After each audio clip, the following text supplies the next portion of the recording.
انما یرید الشیطان ان یوقع بینکم العداوۃ والبغضاء، شیطان تو یہی چاہتا ہے کہ شراب کے ذریعے سے تمہیں آپس میں لڑائے، تمہارے دلوں میں دشمنیاں پیدا کرے، بغض پیدا کرے۔ وہ تو تمہارا دشمن ہے، وہ تو چاہتا ہے کہ شراب عام ہو، لیکن تم اگر ایمان والے ہو تو شراب کو چھوڑ دو اور تاکہ تم کامیاب ہو جاؤ۔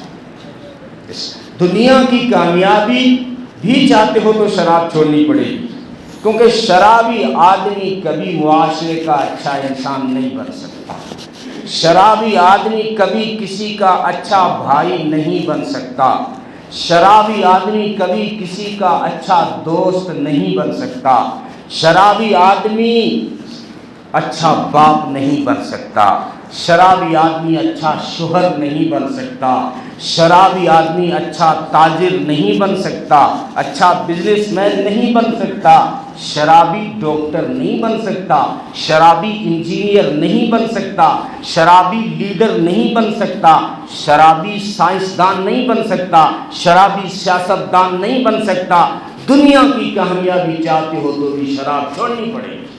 کتنا پیارا انداز ہے، دنیا کی کامیابی چاہتے ہو تو شراب چھوڑ دو۔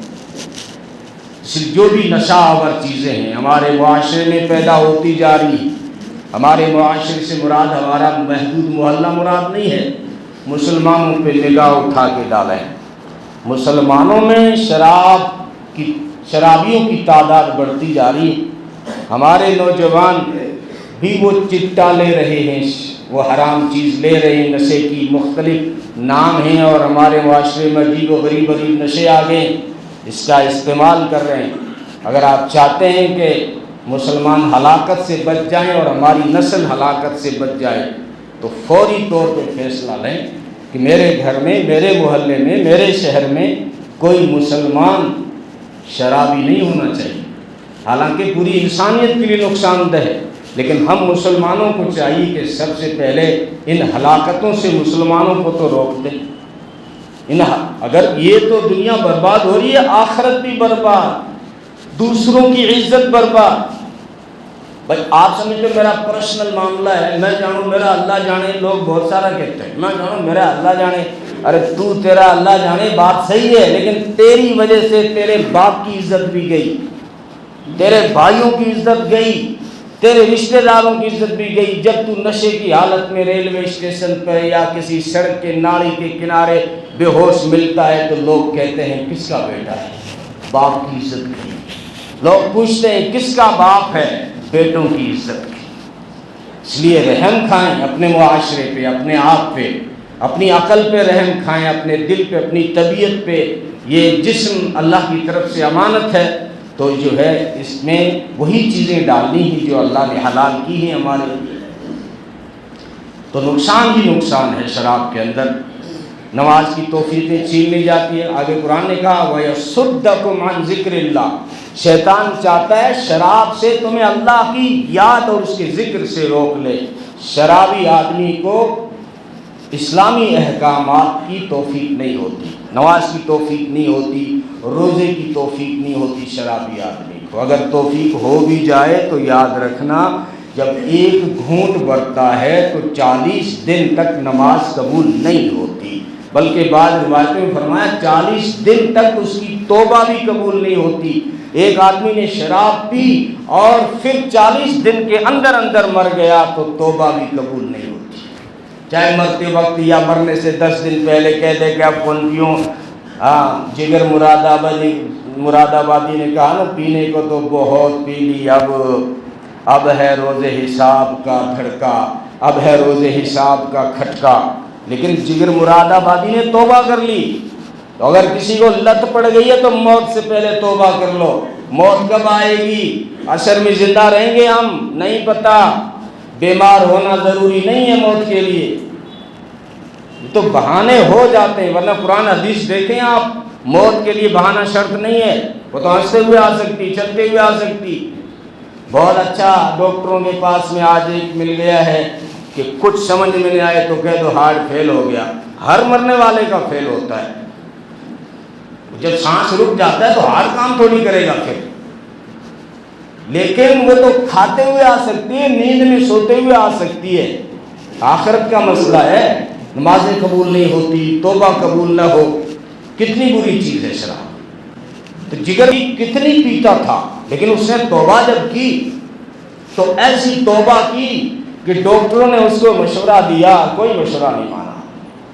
تھوڑی تفصیل بتا دوں کہ ہمارے یو پی کے اندر ایک کلیکٹر تھے خواجہ مجذوب عزیز الحسن، ڈپٹی کلیکٹر تھے، اور پھر مولانا تھانوی سے بیعت ہوئے، اور مسٹر، لوگ پہلے تو مسٹر کہتے تھے اور پھر جو ہے مجذوب کے نام سے مشہور۔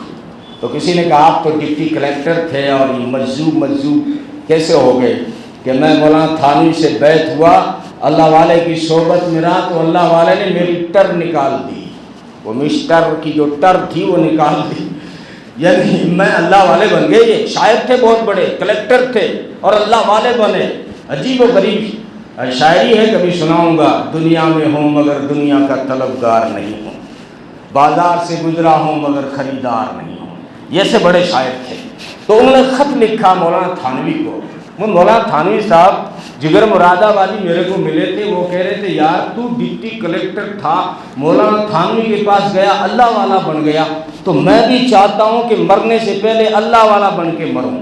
مولانا تھانوی سے پوچھو، شراب تو اتنی پیتا ہوں کوئی مشاعرہ پیے بغیر نہیں پڑتا، 5 منٹ نہ پیوں تو بے چین ہو جاتا ہوں، لیکن بننا چاہتا ہوں اللہ کا ولی، میں آنا چاہتا ہوں آپ کی خانقاہ، تو کیا خانقاہ میں شراب ملے گی؟ اب مولانا مجذوب الحسن نے جب یہ خط لکھا اور مولانا تھانوی نے جواب بڑا پیارا دیا، جگر مراد آبادی کو بھیج دو، خانقاہ میری نہیں ہے، یہ تو عوامی ہے، عام لوگوں کی ہے، یہاں میں شراب نہیں پلاتا، لیکن میرے گھر میں بٹھا کے، مہمان خانے میں بٹھا کے پلاؤں گا، بلا لے آؤ ان کو۔ جب جگر مراد آبادی مولانا تھانوی کے پاس آئے، کہا کیوں آئے ہو، مقصد کیا ہے؟ صرف یوں بیعت نہیں کرتے ہم، کچھ اللہ سے عہد کرنا ہے، کوئی وعدہ اللہ سے کرنا ہے تو تھانوی سے بیعت ہونا۔ کہا میری 3 بڑی امنگیں ہیں، بڑی امیدیں ہیں، آپ 3 دعائیں کر دیں میرے لیے۔ ایک تو یہ کہ میں شراب چھوڑ دوں، چہرے پہ داڑھی رکھ لوں اور حج کر کے آؤں، یہ میری 3 بڑی خواہشیں ہیں کہ مرنے سے پہلے ایک آج سے شراب چھوٹ جائے، چہرے پہ داڑھی آ جائے، اللہ کا ولی بن کے مروں اور حج نصیب ہو جائے۔ حج مالداروں کو نصیب نہیں ہوتا، نصیب والوں کو نصیب ہوتا ہے۔ فرمائے دعا کر دیں مجھے بھی یہ دولت نصیب ہو جائے۔ مولانا تھانوی نے دعا کی، 2-3 دن پلایا، اور پھر ایسا اثر ہوا کہ مولانا تھانوی کے ایک مجلس میں جب بیٹھے اور مولانا نے شراب کی قباحت اور اس کی مذمت بیان کی، تو اسی مجلس میں اس نے توبہ کی کہ آج کے بعد میں مر جاؤں گا مگر شراب کو ہاتھ نہیں لگاؤں گا۔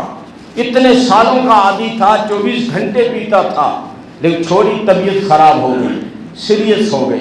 یہ ہوتا ہے، ایسے ہوتا ہے، بہت بعض لوگ چھوڑنے کی کوشش کرتے ہیں، پھر بیمار ہوتے ہیں تو واپس پی لیتے ہیں۔ مت پیو۔ دیکھو جگر، میں اپنی بات نہیں سناتا، جگر مراد آبادی نے کیا کہا، اس کی طبیعت ایسی خراب ہوئی کہ سیریس ہو گئی۔ ڈاکٹروں نے کہا کہ اب تو یہ چند گھنٹے جیے گا، نہیں جی پائے گا۔ رشتہ داروں نے کہا، لوگوں نے کہا کوئی علاج، تو ڈاکٹروں نے کہا کہ کوئی علاج نہیں ہے۔ ایک دم اس نے چھوڑ دی شراب، اتنے سالوں سے پی رہا تھا، تھوڑی تھوڑی کر کے چھوڑتا بدبخت۔ ہمارا نفس بھی یہی کہتا ہے کہ تھوڑی تھوڑی کر کے چھوڑ دے گا، تھوڑی تھوڑی کے چکر میں کئی قبر پہنچ گیا۔ چھوڑی تو چھوڑی بھی، دانت مار دی شراب کو۔ ڈاکٹروں نے کہا کہ بھائی اس کو سمجھاؤ، آپ کا رشتہ دار ہے، تھوڑا گھونٹ لے لے تو جی لے گا۔ تو اس کے کان میں کہا گیا کہ آپ کا بچنا مشکل ہے، ڈاکٹر کہہ رہے ہیں تھوڑے سے گھونٹ شراب کے لے لے تو بچے گا، نہیں تو نہیں بچے گا۔ جگر مراد آبادی نے کہا کہ پوچھ کے آؤ ڈاکٹروں سے، اگر میں نے شراب کے گھونٹ پی لیے تو کتنے سال جیوں گا، لکھا کے لے آؤ۔ ڈاکٹروں کے پاس آئے، اس نے کہا کہ لکھ کے تو نہیں دے سکتے، ایک انداز ہے کہ 4-5 سال اور جی لے گا۔ جب بتایا گیا جگر مراد آبادی کو کہ ڈاکٹر کہہ رہے ہیں آپ چند گھونٹ بھر لیں تو 4-5 سال اور جی لیں، فرمایا اگر میں شراب حرام منہ لگا کر 10 سال شرابی بن کے مروں یہ مجھے پسند نہیں ہے، ہاں بے شرابی ہو کر اسی وقت مر جاؤں تو مجھے پسند ہے۔ میں یہی چاہتا ہوں کہ موت کی پرواہ نہیں، بس جھگڑا میرے نفس سے یہ ہے کہ تو شرابی ہو کر مت مر، بلکہ بے شرابی ہو کر مر اس حال میں کہ اللہ تجھ سے راضی ہو۔ اگر اللہ ناراض ہوا اور اسی حال میں تو مر گیا تو پھر ٹھکانہ دوزخ ہے، اور اگر وہ راضی ہے تو اس کی رضا کا ٹھکانہ جنت ہے۔